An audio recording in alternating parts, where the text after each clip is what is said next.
Hello all and welcome to episode 50 of the 3-for-1 Sky Fantasy Podcast by Fantasy Football Hub. A half century of podcasts. How we're still allowed on the air, I do not know. My name is Fergie and I'm joined as usual by two of the most successful Sky managers in the game. Firstly, Paul McAnulty. How was your Sky weekend, Paul? Yeah, it's going all right, Fergie. Kind of hovering around that 50th mark. So I think I'll just be happy to finish in the top 50 now for the season. Would be a good good finish for her. Have your dreams of winning it now been sort of dashed in this last week or two? Any shreds of a dream you had left? I see a lot of experienced managers sitting up above and around me, probably with more transfers at certain points of the season. So I never really had any thoughts of winning it anyway. But a strong finish was what I was looking for. But it seems like the transfers are dwindling down now. Okay. We also have former Sky winner Dan Cox with us. A very spooky looking Dan Cox. How was your weekend, Dan? Yeah, it was all right, mate. Yeah, fantasy-wise, not too bad. Here, not too good. I've blown my electrics in my recording studio, I call it. It's my garage. But I blew the electrics. That's why I'm sitting here in the dark and not looking good. I did have a candle. I thought that would lighten things up a bit, but that, that's not good, is it? Do you know what I mean? It's not good. But yeah, I don't know. Like Paul saying, I can't remember where I am. I think I'm 35th, 37th. I was 27th or something the other day. I'd have been top 20 if I'd captained Kai Havertz last week instead of bottling it and going for Azpilicueta. And that's just, I don't know. I can't win it. I'm easy top 100 finish, and I don't know. It's about it, really. Like any cash league wins? Along. Say again, mate. Any cash league wins? Yeah, I'll have some money coming in. So it's all right. But, you always have a bit of hope. As the season's sort of going on, you're thinking, yeah, I could still get to top. And I think a while back when you've seen like how many transfers the top 10 had and you're just that far away and just things weren't going right. Do you know what I mean? Like whether you sabotage yourself, like you take Lewis Dunk out and he just turns into Van Dijk. Do you know what I mean? Sort of 10-pointers and this, that and the other. And I don't know. Just things like when Havertz, like I'd have captained him the other week and it was just, I captained the one who didn't start, do you know what I mean? And he's got a brace and you're thinking, I don't know if I should be happy or sad, do you know what I mean? And I don't know really. But yeah, it's been a good season. But yeah, when it gets to that bit and you're like, I can't win it and just, it's a good finish. I'm happy. I'm hoping for a top 30. So yeah, it's been all right. Yeah, we're down now at the period where it's kind of starting to dwindle down and they've won the season to sort of finished now. I was around 200th rank and just over, but I did captain Havertz last week. So that's definitely been the highlight of my last month or so. So I jumped from about 210th or something to 130th. So that was a really, really nice leap. But obviously Asprey got his own back yesterday with an 11 point or wherever it was. But I'm hoping Havertz will play again now in midweek. That's what I'm hoping. I think they're playing Arsenal at home, isn't they? So I think he'll start. I should think would have a go. Yeah, exactly. So, and hopefully a few others might not have a captain for that. So, if like I say, Azpilicueta is quite highly owned, and so as an Azpilicueta owner, I'm quite hoping he won't start. Yeah, and we'll have Havertz and exactly make a little gain. I was really pleased only having one transfer left with the fixtures that got moved and all that, because we were looking at the Southampton Palace, weren't we, as a single game day, and then Villa Everton. It was like, oh my god! So when they sort of moved the Man U games the Man U Liverpool game, and that worked out in my favour. So it's nice to have something going my way for once. It did.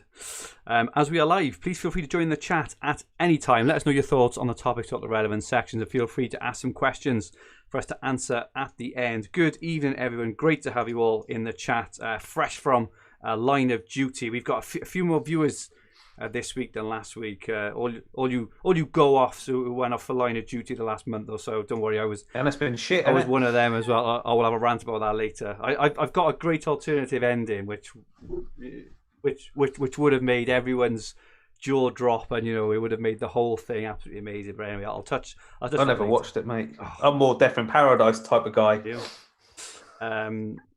Evening, John MacArthur, Rob Knight, Ryan Fitzsimmons, Nick Stevens, Glenn Murray, Martin Beasley, Mark Wright, Luke Schlitto, Tom Hartnell.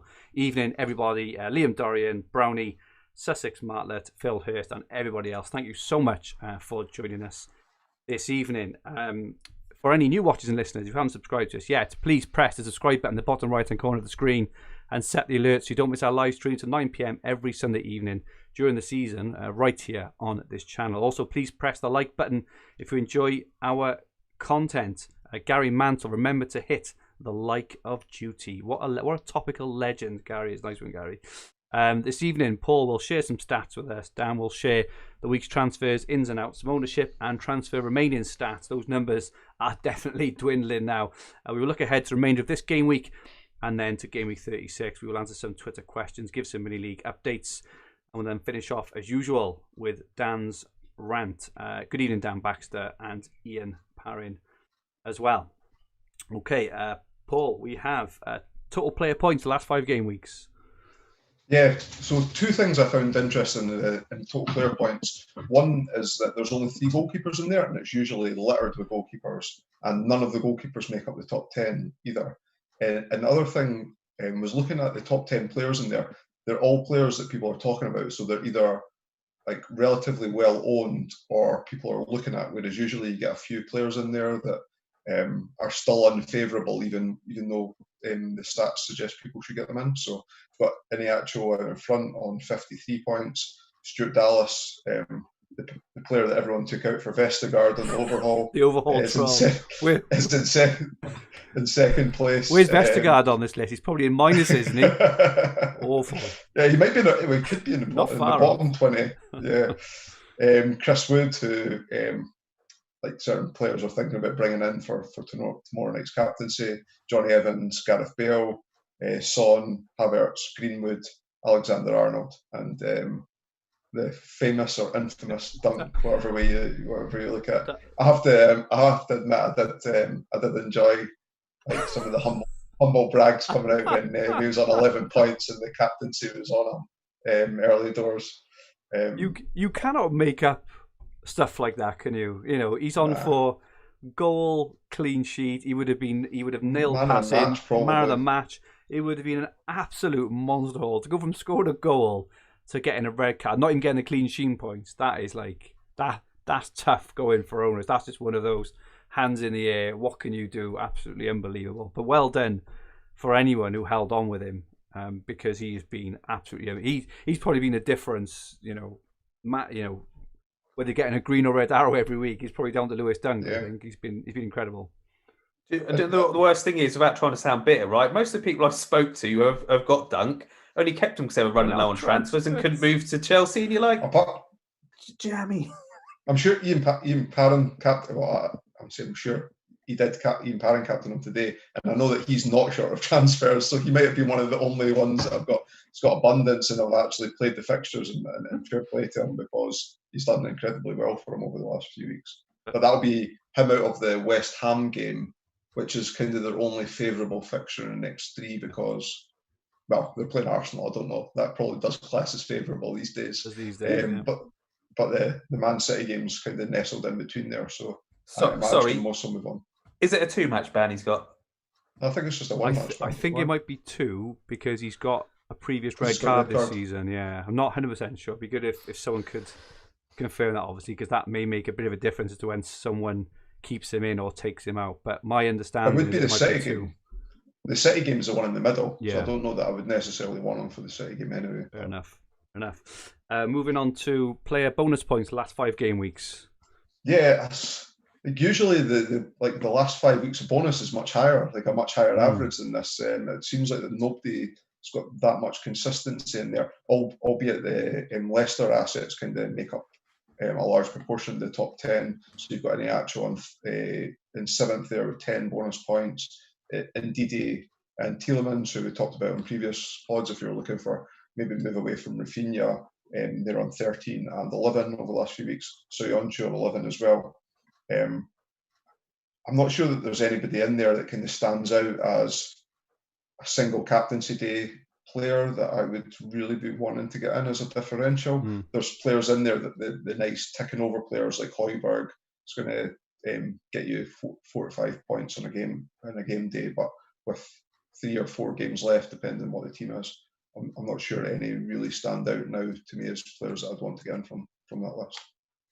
Bear Bear and Dan Baxter both said that it says 2-game ban on the Sky site.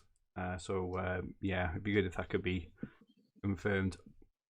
I don't know that I trust it after No, the shenanigans today on I Sky. don't know if anyone saw it at lunchtime, but it looked like you could actually transfer Dunk in kind of after the deadline, which was and potentially change your captain and all sorts. But we believe it's been sorted out and everything was kind of as per 11:59 p.m. this morning.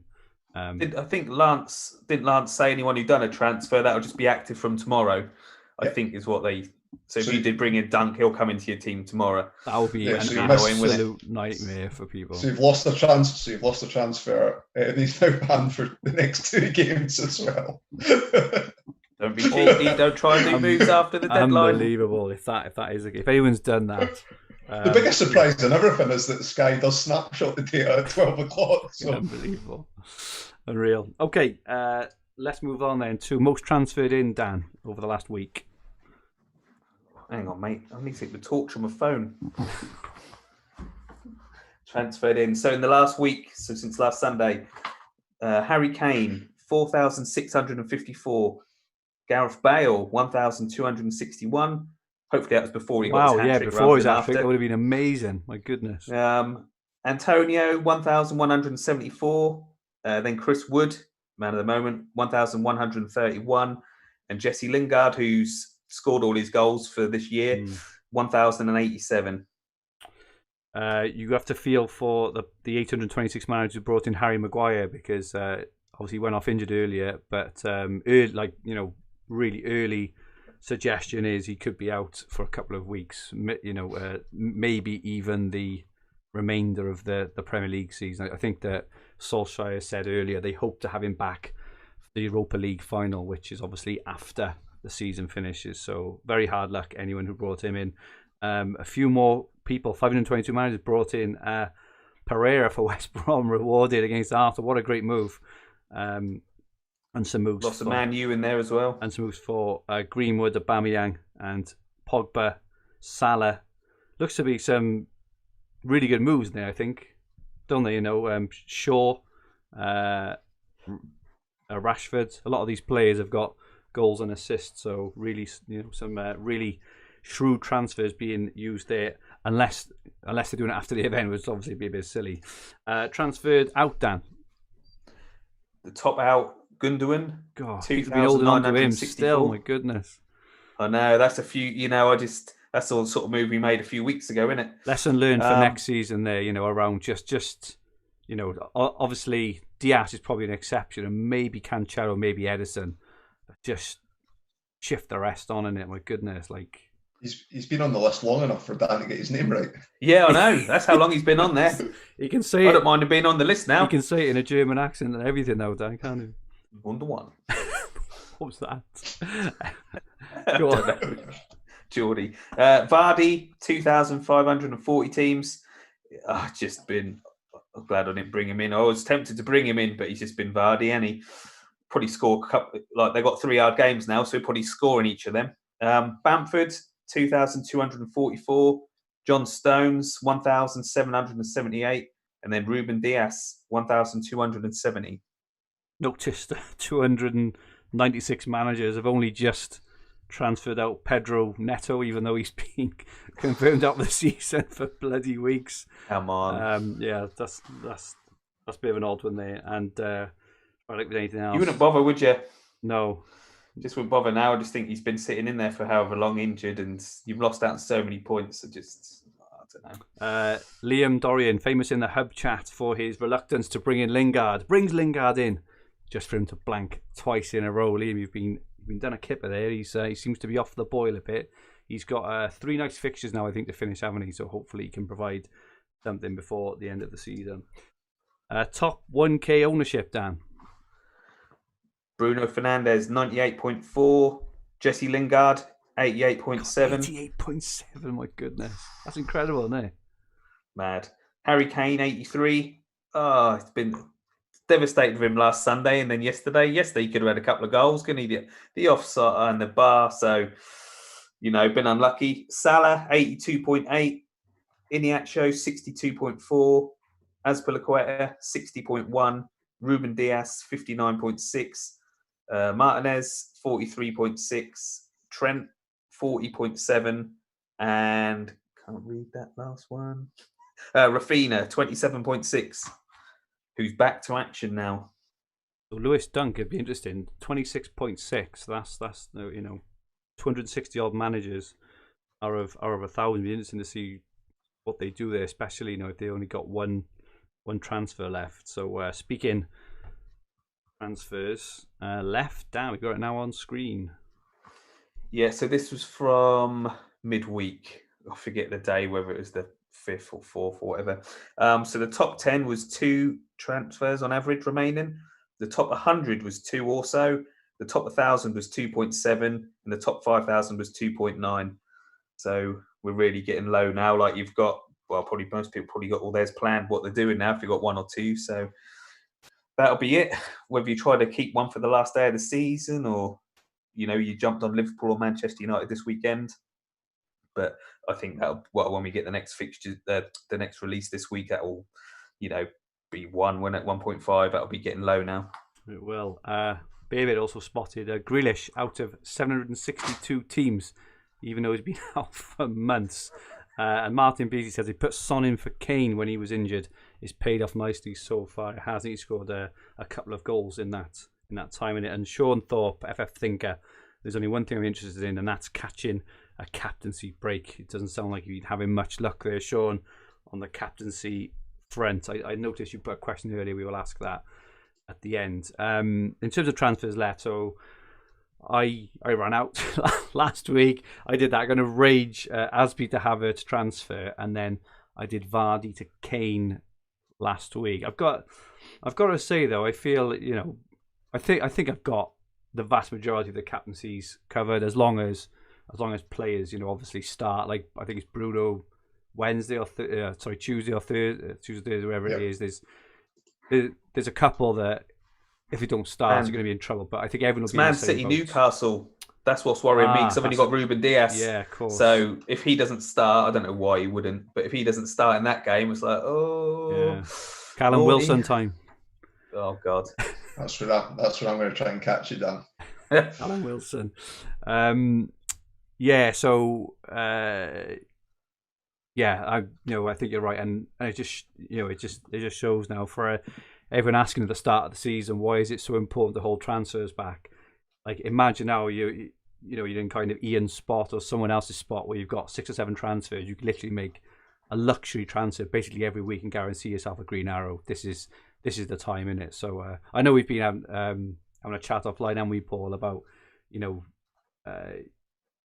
your kind of approach over this year, and you feel you've maybe wasted 1 or 2, but overall you think you've managed it well. But are you obviously you would have hoped to have a few left now, but do you think if you'd have managed it better, you'd have had more left now, or do you think you've played the best you can? No, I'm sitting 48th overall just now, and I'm still of the thinking that if I had hit the captaincies on the right day, Salah on game week 1. and maybe my semi Highland players, like say my 30% owned players in the top 1,000 were those that were hitting the points. So your Dallas instead of your Vestergaard. Obviously, it's those kind of 50-50 decisions that sometimes there's a bit of luck involved as well as the skill element. So it's definitely maybe 5 max moves that I regret doing and should have thought about it a little bit more. But I'm pretty happy with how I've played, and I'm happy with the strategy of captaining the highest captainable player on that day as well. So it's definitely something that I'll probably do again next season, I think. And how about you, Dan? How do you think you've managed your transfers this season? Yeah, I've been pretty happy with it. So I've got 1 left, but I would have liked to have another 1 left. But yeah, I've been pretty happy. Like we said before, that first weekend, not having Vardy and Salah when they're getting braces and hat tricks, that just sort of put you such a behind from the beginning. And then the other thing I can think of was when Calvert-Lewin played Fulham. and I really wanted him in captain, but didn't do it.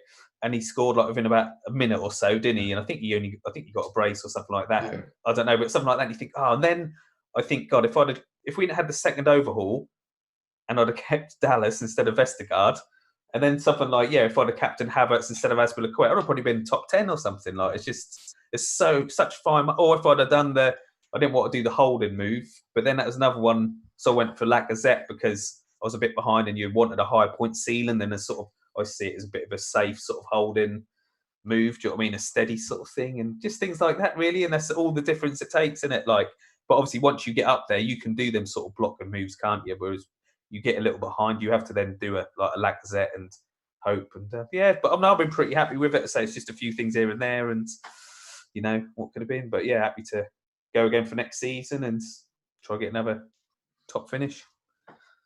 Yeah, I think for me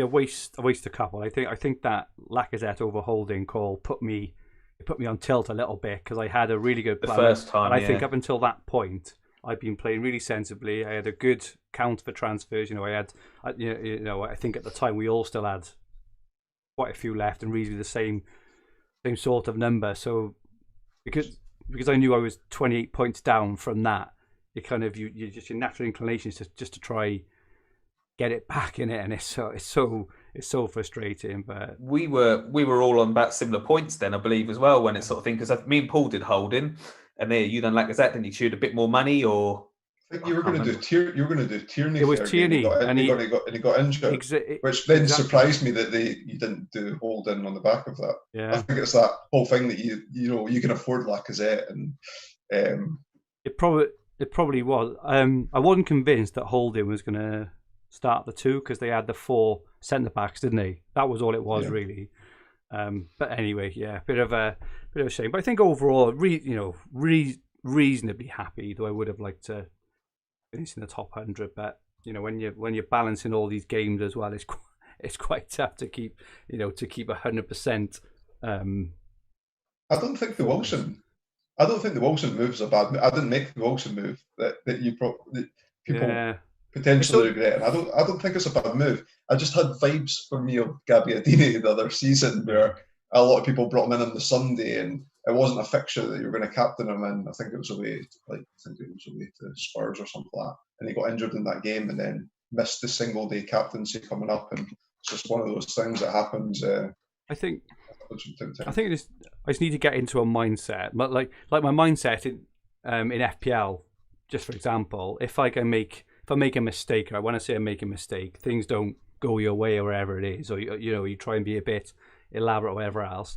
In FPL, for some reason, I just don't care. It absolutely matters not a jot to me at all, and I just need to get into that same mindset. I think in games like Sky, and the other games, is that, well, it didn't work out. It's not the end of the world, because at the end of these, at the end of it, missing out on a 20-pointer in the grand scheme of things, when over the season it's 2,500 points, is nothing really, and just being a bit more like, if you miss out on the 20 points, don't kind of beat yourself up. Just stick to your plan and stick with it, and you'll probably make them up elsewhere or get a bit of luck elsewhere. But anyway, going off piece there. That's the transfers done. So let's have a look now at this week and going into game week 36. So tomorrow evening, Fulham Burnley.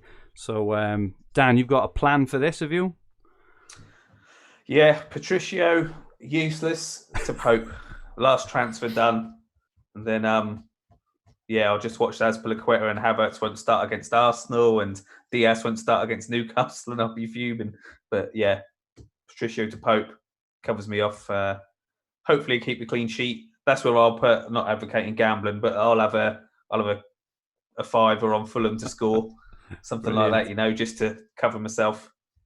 To steal Ian Parent's coined phrase, Patricio has served his purpose. He did serve his purpose. He got you that. He got you that cleanie, didn't he, on the Friday or the Saturday night, didn't he? Yeah. On the Friday, was it? And then kept a clean sheet the following week as well, I think. So yeah.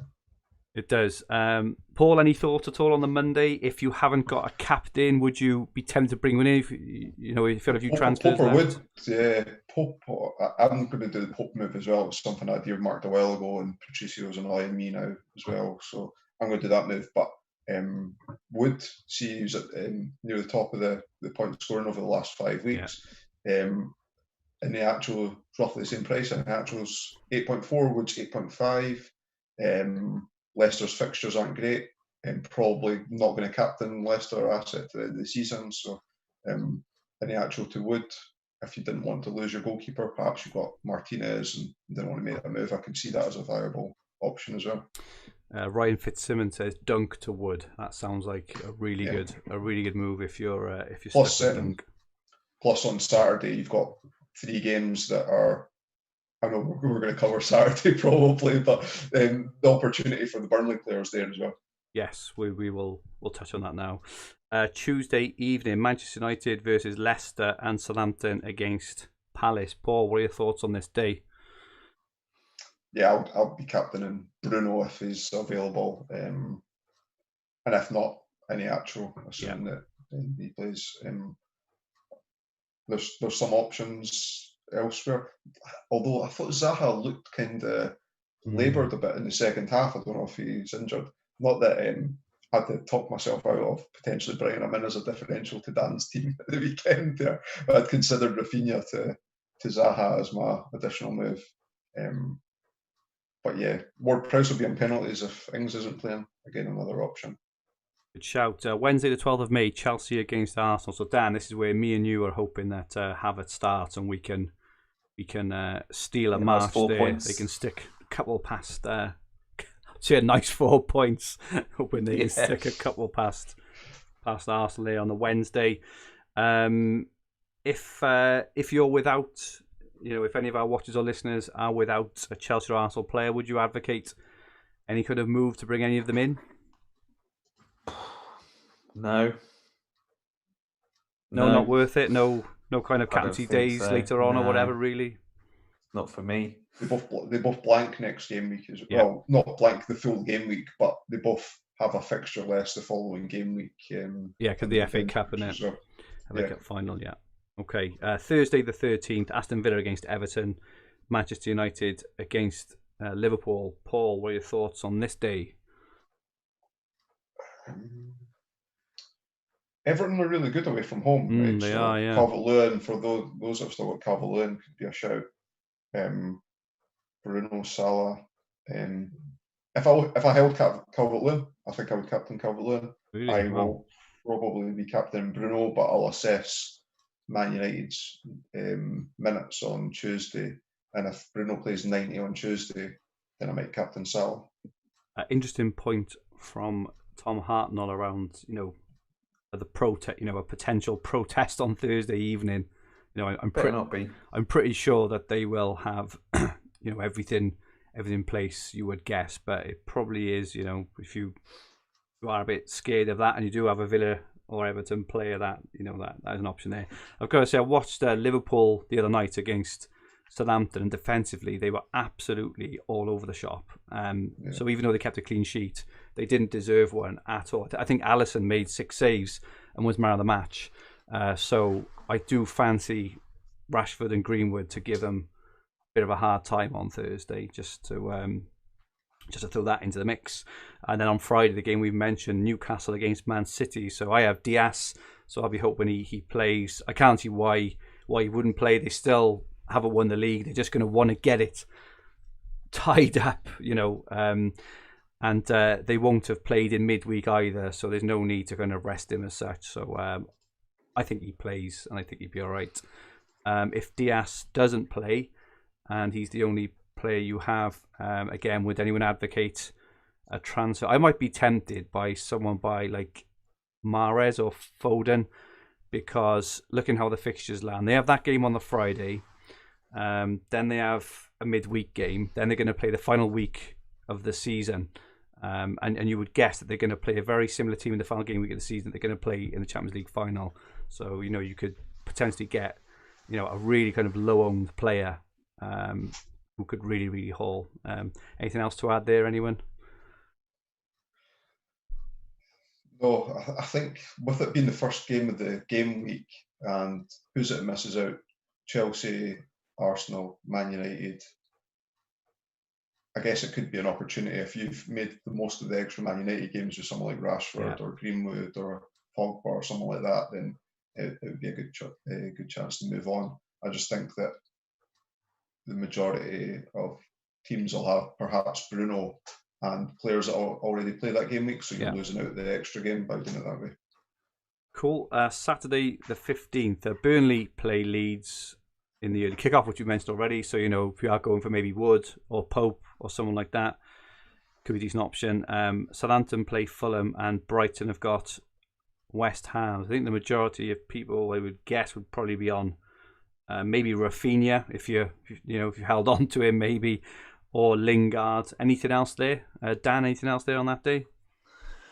Just looking at it, then I might go for Pope because I'll see what his ownership goes up to on Monday, but might go for Pope then. Whether Lingard's just sort of lost that bit of form, I don't know. And Brighton without Dunk might be a bit better for West Ham. They need a win now. West Ham. I don't know if they're blown top 4 now, have they, or they still got a chance. But I'll have to look at the table and see. If they're out of it, then I don't know. They might be a bit lackluster, mightn't they? But I don't know really. I'll probably Lingard. He's the safest pick because of his ownership, but I've got a sneaky feeling for Pope. I'm probably going to go for Rafinha on that day. So I've held on to him throughout his injury, and even when he came on, he looked pretty sharp straight away against Spurs. So I think he could be a good shout against a leaky Burnley. So it'd be my Rafinha, Dan, against your Pope, which should be an interesting one. We've had a question around Aguero. What do you think about Aguero? I mean, flipping heck, what was that yesterday? I mean, he's gone from absolute legend in 2012 to absolute bellend there, haven't he, in 21? Kind of like, if they'd have scored that, it's not only scoring the goal, it's right on half time. It's the two teams going in with such a different mindset. But, with Chelsea, they would have gone in really enthused, City heads down, absolutely unbelievable. I can't believe he did it. I'm really, really shocked, that he did that. Do you think that Pep is going to punish him maybe and not give him as many minutes as maybe we thought, or do you think he's a good option? I did say I can't remember who I said it to now, but I was like, yeah, Aguero probably like they'll play him, get him a few more goals before he leaves, and he's probably got man of the match in the bag for the last game of the season, but then he does that at the weekend, you're like, oh, whoops. Do you know what I mean? So he made it so obvious as well, because he kind of stopped, didn't he? He stopped, and Mendy was on his way down, but I think Mendy must have seen that he'd stopped, slow, yeah. So yeah, I don't know now. I mean, he scored so many goals against Newcastle, and I say if he did start against Newcastle, you'd be thinking, yeah, but I just don't think he's been that sharp. Even the Sterling goal, I can't believe he didn't just hit it in. I just don't. He scored a great goal last week. Yeah. But other than that, I don't even think he's looked that sharp. I don't know. I think people have got enough transfers to be making all moves. Personally, because there's only 3 games left for them. All right, he might get 2, but there's always better options. And a shout, Ian says James Ward-Prowse potentially on Saturday. That is a good shout. So in that bit of a dull day there on Saturday, they're home to Fulham. So Ward-Prowse could be a very good option there on that Saturday if you hold him there. And finally, Sunday the 16th, Palace home to Villa, Tottenham against Wolves, West Brom, Liverpool, Everton, Sheffield United. Quite an interesting one, this one. A fair few decent options there. Paul, what are your immediate thoughts on this one? What we're saying, Kane was anonymous yesterday, and whilst that might be right in terms of the action points, but if you talk about big moments in games, he had 2 goals chopped off, he hit the bar. I don't class that as anonymous when you're getting 3 big moments in a game, albeit the second one was obviously offside. The first one, it wasn't. But yeah, I'm going to captain Kane again. I don't have any qualms about doing it. Obviously, Salah and Calvert-Lewin's 2 other good shouts for people. What about you, Dan? Yeah, exactly the same, mate. Probably be on Kane. But Yeah, I think so. The team that Wolves put out earlier, apparently the Wolves fans forums have been calling out for just to shift it around a bit, kind of looking ahead to the future next season and things. So Sussex Marlet said the Aguero pen doesn't come close to the Pires Henry penalty years ago. No, it doesn't, but it wasn't to win the Premier League. And maybe potentially one of your last ever kicks of a football from for your team as well. But yeah, absolutely bizarre. Okay, so we had a load of questions. So let's have a look at some of the questions. So the first one was off AP. SkyFF AP asks about Sergio. I think we're probably all a bit skeptical. Skeptical? Are we all skeptical? Skeptical about going for Sergio. I think. Paul, do you have a strong feeling to taking a punt on him or not? No, he has got that good record against Newcastle that Dan mentioned, but who are you going to get rid of? Salah, Kane, or that's what I was meaning. But we have I know that budget isn't a problem this season, but budget having the three of the most expensive strikers, is budget going to allow that? I think Leicester have got a tough run, haven't they? Is the only thing. So. Yeah, if you could afford it and you're getting rid of an actual, and they don't have a game next, they have one game less at that point as well. So I don't necessarily think that's a bad move if you see his name against Newcastle and you can afford to make that jump up and you're flush with transfers. Then fine. I personally wouldn't remove Salah or Kane for him. Yeah. FPL off spinner. With 3 transfers left, is it worth swapping Calvert-Lewin to Chris Wood to cover captaincy and for the rest of the year? My immediate impression is that we just looked. Everton's fixtures are pretty decent, and they've got Sheffield United. So they play on Thursday against Villa, who just conceded 3, and they've got Sheffield United on Sunday. I personally think that's asking for trouble. Would either of you advocate it? Wolves the following week too, or the following game. They are, yeah. So either of you, would you say DCL to Wood, or would you try and look elsewhere for any kind of cover for the captaincy? Yeah, I haven't got Calvert-Lewin, but looking at them fixtures, I think I'd want to keep him really. I agree. Yeah, like I said, I'm going Pope, so that's sort of the way I'm doing it. Okay. Wood's in really good form, but I try and take snippets off managers of what experienced players and what they say. And I remember Ian said earlier on the season, pick the attacking players from the attacking teams, absolutely, and pick the defensive players from the defensive teams. So that's why I'm still favouring Pope over Wood. It might blow up in my face, but no, I think that's really good advice. And I also think I know he's been in form, but it is Burnley at the end of the day. I think this thing I always think about, league position, how many goals does the team score and stuff. It doesn't matter how well you're playing individually if your team isn't performing. But anyway, if you've got a load of transfers, like 5 or something, you could go Kane to Pope, Kane to Wood for 2 captaincy. You could captain them both and then go back to Kane. Obviously, that's 2 transfers. But I think that's the exact you have got question, 5 or so. I think that's the exact question we had off Lee Joe. We'll have a look at that in a bit. But yeah. FF Thinker why with so few games left in the season do people in the top 50 or 100 stick to the Bruno Kane captains when you need to take a risk to top the table? Is it purely mini leagues, rank preservation, or something else? Really interesting question there.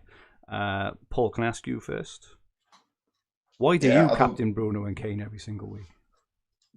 Because they're the best players in the game. I think they'll score the most points. But I do get the purpose of the question. Yeah. I don't actually play I don't play in very, very few mini leagues in Sky. I used to play in quite a few seasons back. But yeah, I play in a few now.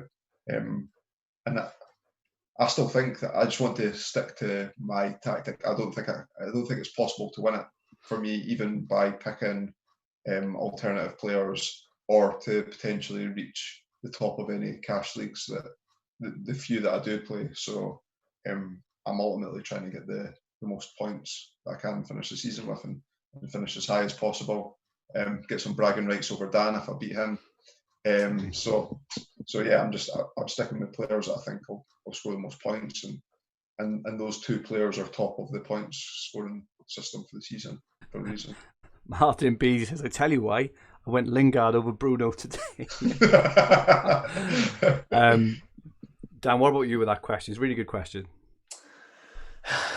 Like, definitely early on, I do sort of pick the most obvious captain because, well, like today, Bruno's got the most points any or whatever. So, you know, because of his ownership, this, that, and the other. I don't know. I did ask myself because with that Havertz, when he got the brace the other week and I went for Azpilicueta, I was thinking, why did I do that for? Because I was hovering around 30th and I needed, because Havertz was only in like 2.7% of teams, right? He's in 27 teams, the top 1,000. But if I'd have captained him, I'd have gone up to about 20th or something. I was like, why did I go Azpilicueta for? Like, you were mourning too much that day then. Oh, I do that day. I do think though, if you expected Azpilicueta to start, which we obviously did, a reasonable, if you was to think about a reasonable scoreline that day, maybe 1-0, maybe 2-0, right? You'd expect Azpilicueta to get 9 or 10 points. Even if Havertz had have scored, he would have got maybe 7, 8 or 9 points. I think on balance of things, you pick the player who you thought would score the most points. Havertz haven't scored a brace since, I think he scored a hat against Barnsley in the Carabao Cup in like August, right? He's not exactly renowned for scoring the goals. So I think your decision was right. I just think that I was chasing, so I just went for a bit of a gamble. I probably wouldn't have gone for it had I been kind of in the real upper echelons. But I think logic was who I'd love to speak to is Darren Slater. He's got like 2 teams identical points in the top 10, so he's doing brilliant. But he's obviously captaining the same players. He's got the same 11. Yeah. When is he going to do something different? Make his move, yeah. When's he going to make? Because you're running out of time. Do you know what I mean? So I'd love to speak to him, like when the season's finished, and just see what he was doing. Because you think you'd have gone for it by now, or whether he's still waiting to go, sort of thing. But you think like, we are running out of time now, mate. So obviously he's doing well and he's got a plan. But if you listen, love to speak to you after the season. And just to answer on my behalf, so mine is probably mini leagues and stuff. I never really. Obviously, you'd like to think in the back of your mind you could win, but I think chasing a win when you're 100th, this is just a personal view. Just you're up against 99 other teams with all the teams are probably quite different. They've all got different levels of transfers. So mine is purely mini leagues. I'm in a fair few mini leagues, and I've got I'm also in combo leagues with all different games as well, so stand to win a fair few quid if I could hold my rank in Sky. But everyone plays the game differently, right? And if I was in the real upper echelons, I may actually try and go and win it. But for me, Bruno, Kane, you can't go wrong every week. And as the guys have said, they are the best players in the game, and they got multiple ways of scoring. Kane can score a brace on any day easily. Bruno can get a goal and assist, shots bonus, whatever, any day. So kind of mixture of all those things. Phil Hurst asks, any thoughts on the Line of Duty finale? We'll touch on that at the end, Phil. We'll touch on that. Kelvin at Guest Chef, Iheanacho replacements, or do you keep for the remainder of the season? You've got one transfer left with Kane, Iheanacho and Jota up front. I know I mentioned Words, maybe Calvert-Lewin has got nice fixtures, potentially Aguero, if you're looking to punt on him. Anyone else there? Any other strikers that have caught your eye, gents, at the moment? I went the other way. I took Iheanacho out for Luke Shaw. Oh, okay. Or Man U. Yeah. Do it that way. For the extra games, yeah. Yeah, potentially. Or anything for you? Not striker wise. I would shift on to a defender, I think, if I was going to. On the defender. Yeah. Anyone in particular? Based on Dallas. Yeah, unreal, isn't he? Leeds fixtures, his last 3 are lovely. They've got some really nice games. Where do you think Sky will place him next season? What position? Midfielder. It'd be a midfield, I guess. Probably about, 8.8 million, 7.8 maybe. I don't know. Question off Adam Robertson. What's the best Chelsea Arsenal player to bring in? So who'd have the most minutes and most nailed to play, do you think? Ideally in mind, points to the end of the season, not just captaincy days. This is last transfer Arsenal Chelsea player. I think the fact that Christensen went off injured probably means that players like, I don't know, Rudiger are probably nailed, you would guess, because I can't even think who they would play in the back three. If Zuma played, Spilicueta is probably nailed now because, he can play in that back three. I would personally say one of them. I probably wouldn't go Mendy because they've got the FA Cup final on the weekend, and the last 2 rounds they've played Kepa and the next league game as well. So I'd be a bit more nervous about him. Havertz, I still think Havertz is a good shout. Mentioned it a few weeks ago, playing in the number 9 role. Doesn't play every game, but playing up front in that team, I think it's a good shout. And Mount, he's just a really good player, and he's had his rest now as well.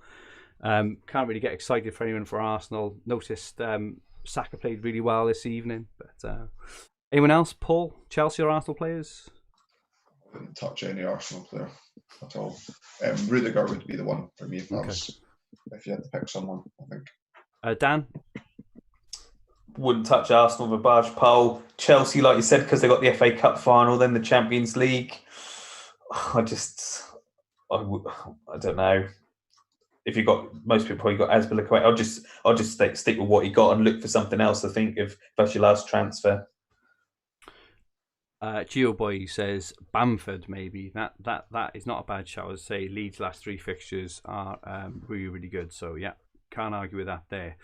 Tom Hunt asked about Fulham and Burnley. I think we've answered that one now.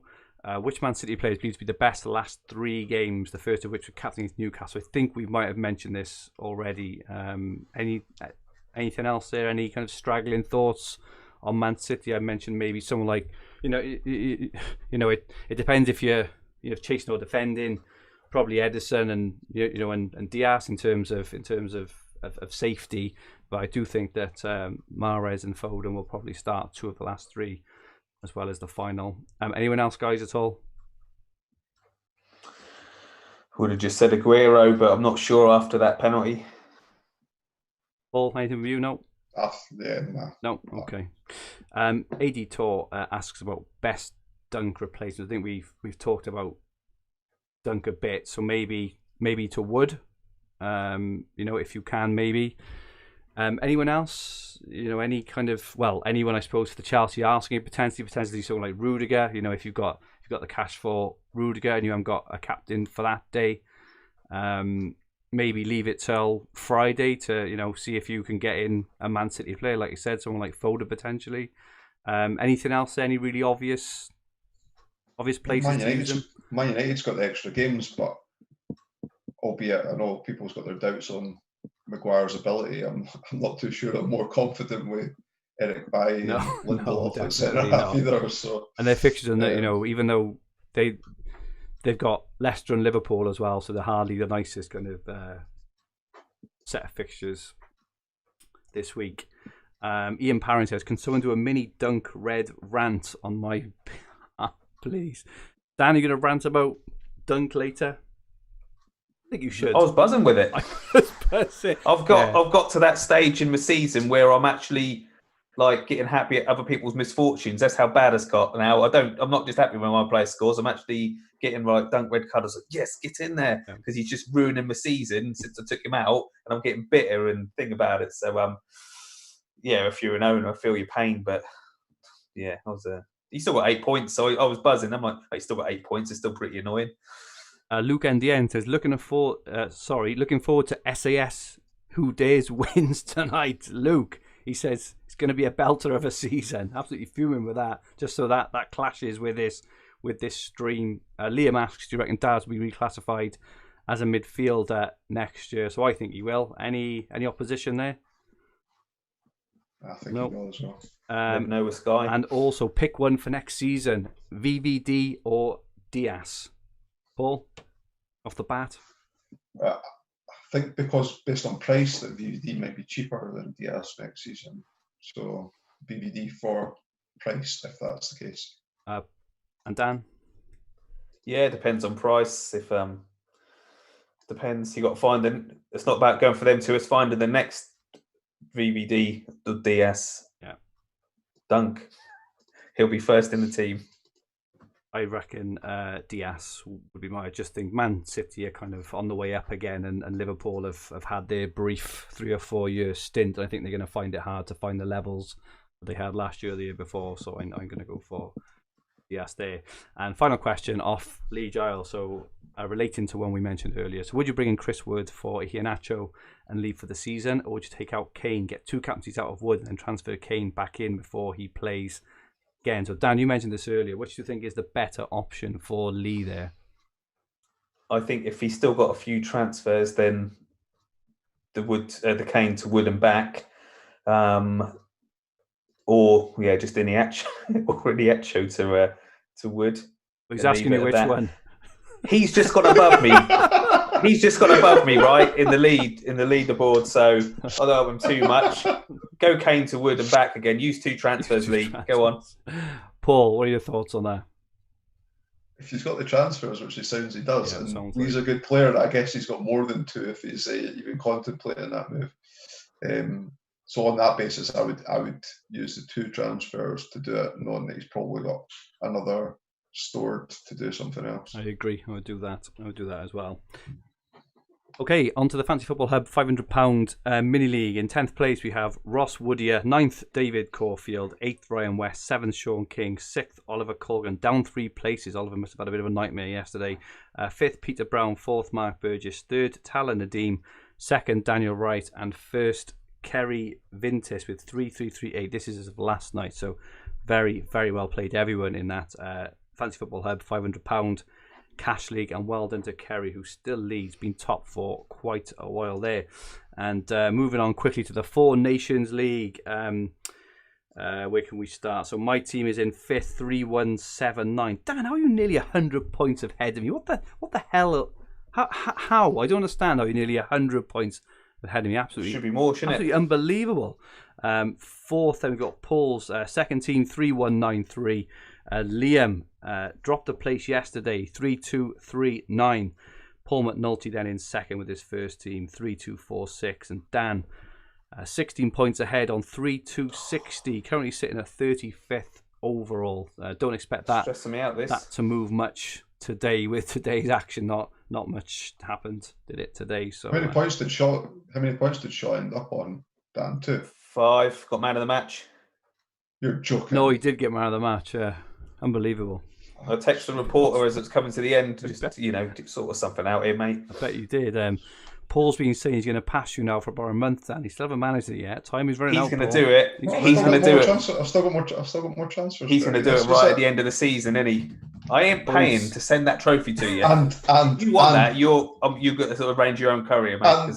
To answer the question earlier on about captaining the big players, and that's what I've done all season. But going into the last game, I know that Dan can't take a gamble because he's playing mini leagues and stuff like that. So I'm purposely going to captain someone that Dan's not got. If I'm behind him, we try and catch him. Do you know what? I don't care about the money. I've got to win that podcast league. He doesn't want to spend the six. Beating you. He doesn't want to spend the 6 odd quid to post up to Scotland, does he? Oh, I think it costs more than that. Probably does. Okay. Finally, Dan, what's upset you this week? Do you know, I've had 2 weeks. I love how fed up you sound. Do you know, I nearly had to boot myself out of our own WhatsApp group the other week, out of our Fantasy Football Hub one. I was fuming when Dunk got another clean sheet. Fuming. Then I think I upset a few of them, didn't I? Because I was getting annoyed. I had to then put my phone down for an hour. He's annoyed me. What's annoyed me? Do you know what I don't understand, right? You know when Sky normally, the commentators give their man of the match, is what they normally go with Sky, but twice in the last 2 days they haven't, because they gave it to Allison, didn't they, on the Sky game? Carragher gave it to him, and then the reporter gave it to Fabinho. Yeah, it was good, blah, blah, blah. But normally they stick with what they do on the telly, and they did it again with Alan, didn't they, Everton, and then reporter gave it to Godfrey. And you're like, what? I think it's normally that, but so you don't know what's going on anymore. What did annoy me? Hang on, I'll write some notes down. Right. This FF Fest, this has annoyed me. Come on, FF Fest. Like Dan, you're about to get cut off the stream right now. First the powers that be are going to cut you off. The hub of like, no one's okayed it with me. Do you know what I mean? Especially when they start saying this VIP 50 quid and you get to get a poster and a diary. Come on, 50 quid just fleecing people. When we're having Paul Stagg, right? Paul Stagg sounds cool. If you say, you tell your missus I'm off to FF Fest, she's like, you what? You what? Like, I'm off to Paul Stagg. Yeah, all right, cool, that's good. You say you're going to FF Fest. A VIP for Paul Stagg's only 40 quid, isn't it? And do you know what I mean? And I would say, I was thinking of a little price list for us, right? So I was thinking, don't be offended, right? I was going to call it the peasants package, right? Basically, that's free entry. You buy your own drinks. Done, right? A VIP is going to cost you £20, right? This is for Paul Stagg, yeah? You get a Paul Stagg t-shirt, which would cost you about £9 for the site anyway. A deep fried Mars bar. There's a samosa, variety of crisps, because we all like crisps. Glass of Buckfast. Do you know what I mean? Because Glenn Roy, he sent me a bottle of that actually, because I'm finishing above him. So cheers for that, Glenn. I'll have it next week. I was going to have it today, but I had my second COVID jab yesterday, so I'm feeling a bit ropey. And so for this other 20 quid, you get a selfie with us as well. A selfie with the boys. You get to touch Paul, give him a hug if it's COVID secure. You get to and touch you get Paul. And you get to get in 30 minutes before the peasants. So that would be, but I don't know, that just annoyed me. 50, I know they quickly deleted it, didn't they? But like 50 quid just to, I don't know, like if we have a meet up, we're just all people who love fantasy football. I don't sort of think, no, you can't talk to me because, I've one Sky and, do you know what I mean? I'm better than you. We all just love fantasy, don't we? So that just annoyed me. I think that just annoyed me. Do you know what? I made a bit of a nightmare. I made a bit of a pillock of myself this week, right? I was driving to work late and I had like the Oasis blaring on the radio in the car, right? So I was, blasting along and all that, right? And everything was going slow, right? Then this car just didn't indicate, pulled into the side. I thought, dickhead, what's he doing? Do you know what I mean? And then this other car moved out. I thought, what is going on? Why I had an ambulance behind me, didn't I? Because I had the music on so loud. I didn't hear these things flashing. I was like, oh, do you know what I mean? So I pulled in and you're like, oh, that's embarrassing. Do you know what I mean? So, yeah, what an umpty. Don't drive your music too loud. You can't hear ambulances. Well embarrassed. And I think that's it, mate. Very good rant. We've had a question off Ian, actually, about Paul Stagg. So we've had a very, very brief conversation, haven't we? And I think the date, which kind of looks to suit all three of us due to various holidays and bits and pieces, is looking roughly, I think July the 10th might be the Saturday. Is that right? Is that the Saturday? Sorry, the 10th or the 11th. Whatever the Saturday is around then. We haven't arranged anything specifically yet, but we are thinking of that weekend, either the Friday, the Friday night or the Saturday and the Saturday night, whatever it is on that weekend of July the 10th. So it is the 10th. So we will plot and plan and come up with where and when. Obviously, with the COVID stuff, you still need to be a bit careful. It's not like we can just be like, I don't know. It's all the booking and stuff, which is a bit of a pain. We do have to have a bit of a think, but get that in your diaries, and we will definitely look forward to meeting anyone who can make it for a few drinks and potentially a night out. Just be good to have a chat about football, and hopefully we'll have some player lists for the next season, and just have a chat and a beer and everything, and just have a fun day, can't you? Do you know what I mean? So none of this, I don't know, airs and graces about anything. Just get together, have a beer, and have a good time, and that's about it, isn't it? Really. Just finally, Line of Duty. So I don't know how everyone felt about Line of Duty. Joy, actually, last Sunday, because of the blackout, is the first Sunday, definitely the first bank holiday Sunday. In a long time, we've been able to, kind of not to have to prep for the pod and stuff, and keep relatively sober. So we had a barbecue last Sunday and we had a few drinks, but we got in the house about 7:30, 8 o'clock in the evening, and I was like, we gotta watch Line of Duty. We gotta watch Line of Duty because you know what it'll be like on social media, whatever else. And we can't record and watch in the morning. We need to watch it now. So we set my alarm for 9 o'clock. Went to sleep at 8 o'clock. We woke up at 9 o'clock.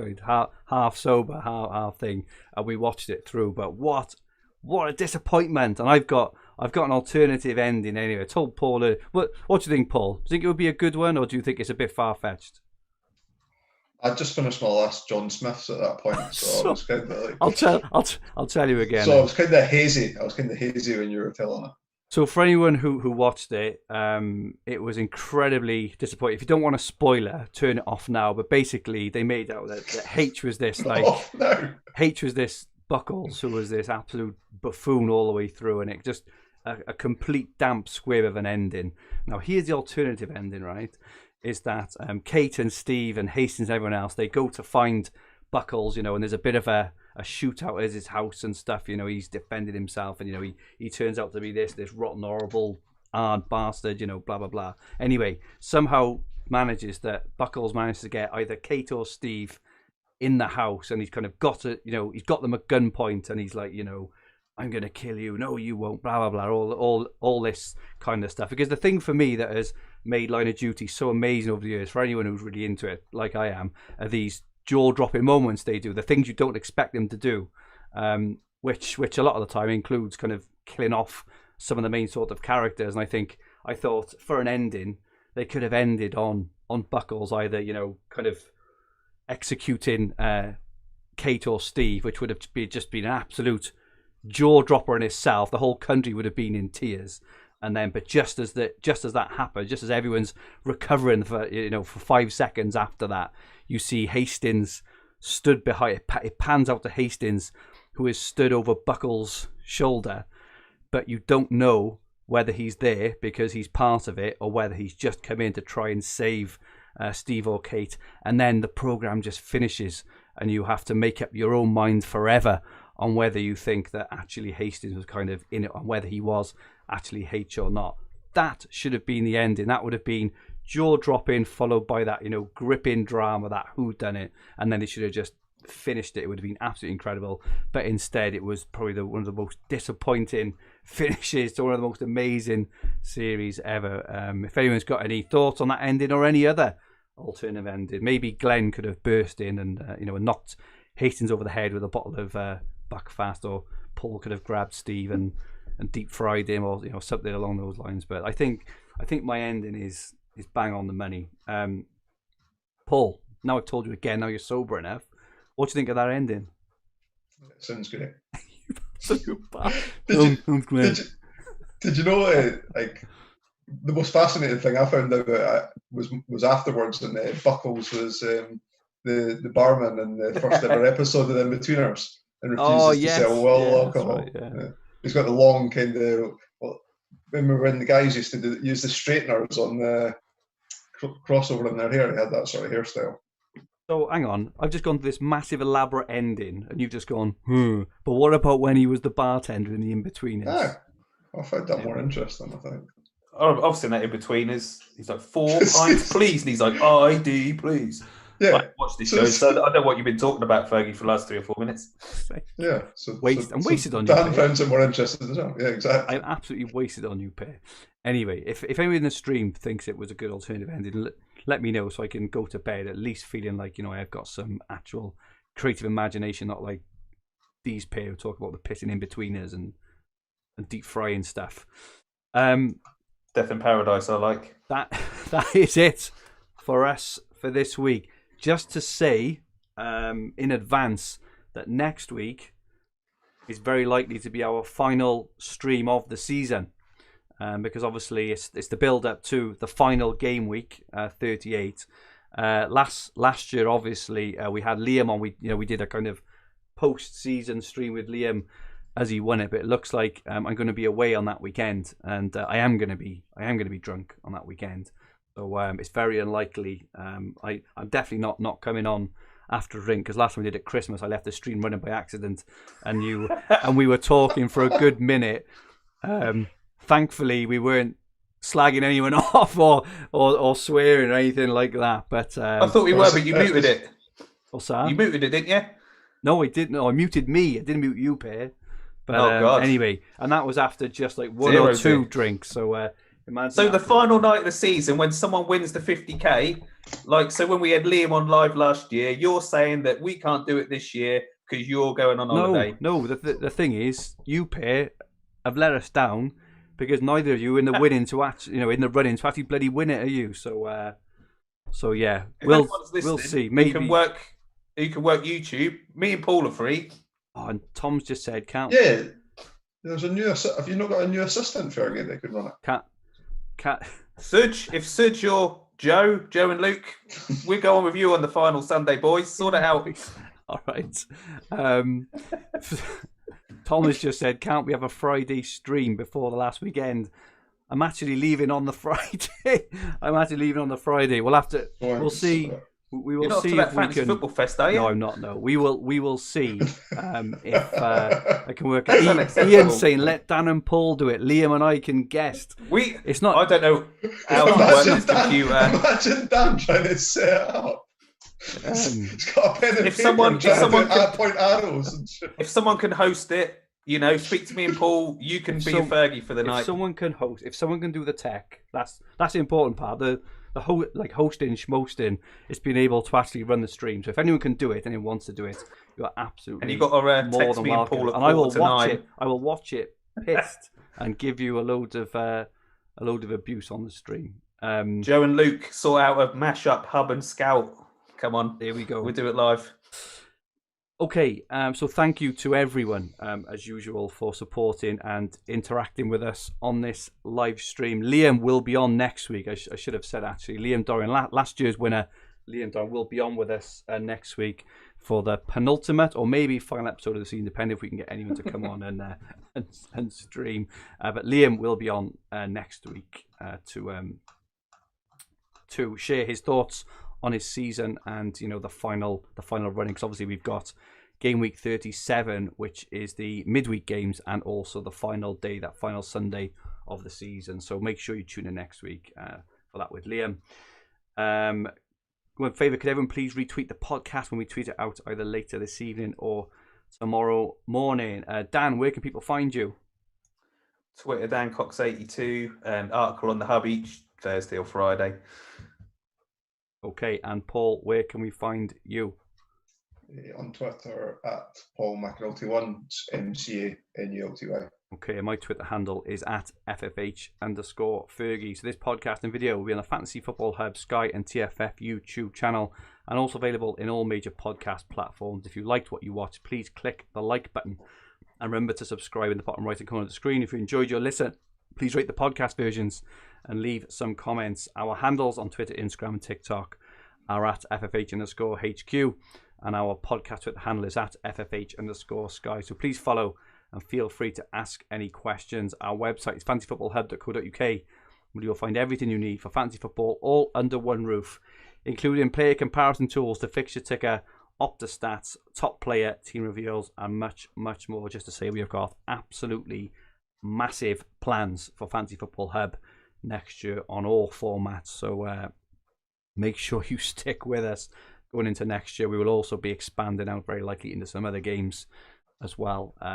There's so much going on with the Hub at the moment, and going into next season, it's going to be absolutely fantastic. Good luck to all our watchers and listeners for the week coming up and next weekend. We will be back next Sunday at 9 p.m. to look ahead to Sky Game Week 37 for potentially our final podcast of the season. But if everyone else can have their way, it will be the penultimate podcast of the season. Stay safe and good night all.